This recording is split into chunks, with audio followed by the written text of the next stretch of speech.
Greenland പിടിച്ചെടുക്കുമെന്ന് US president Donald ട്രംപിന്റെ ഭീഷണിക്ക് കടുത്ത ഭാഷയിൽ മറുപടി നൽകി ഡെൻമാർക്ക്. ഗ്രീൻലാൻഡിലേക്ക് അതിക്രമിച്ചു കയറാൻ ശ്രമിച്ചാൽ US സൈന്യത്തിന് നേരെ ആദ്യം വെടിവെക്കുക, ചോദ്യങ്ങൾ പിന്നീടെന്ന നയം സ്വീകരിക്കുമെന്ന് ഡാനിഷ് പ്രതിരോധ മന്ത്രാലയം മുന്നറിയിപ്പ് നൽകി.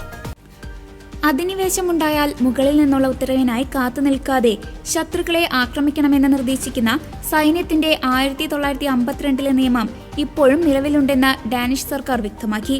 ഡാനിഷ് പത്രമായ ബെർലിംഗ്സ്കെ ഈ നിയമത്തിന്റെ നിലവിലെ സ്ഥിതിയെക്കുറിച്ച് ചോദിച്ചപ്പോഴാണ് മന്ത്രാലയം ഈ കർശന നിലപാട് വ്യക്തമാക്കിയത്.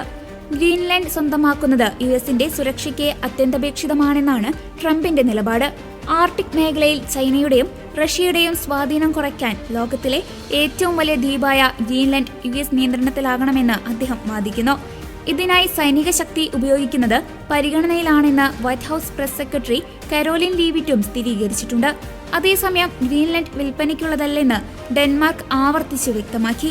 ഗ്രീൻലാൻഡിന് മേൽ ഏതെങ്കിലും തരത്തിലുള്ള സൈനിക നീക്കം നടത്തിയാൽ അത് നാറ്റോ സഖ്യത്തിന്റെ തകർച്ചയ്ക്കും രണ്ടാം ലോക മഹായുദ്ധത്തിന് ശേഷം നിലനിൽക്കുന്ന സുരക്ഷാ സംവിധാനങ്ങളുടെ അവസാനത്തിനും കാരണമാകുമെന്ന് ഡാനിഷ് പ്രധാനമന്ത്രി മെറ്റെ ഫെഡറിക്സൺ മുന്നറിയിപ്പ് നൽകി.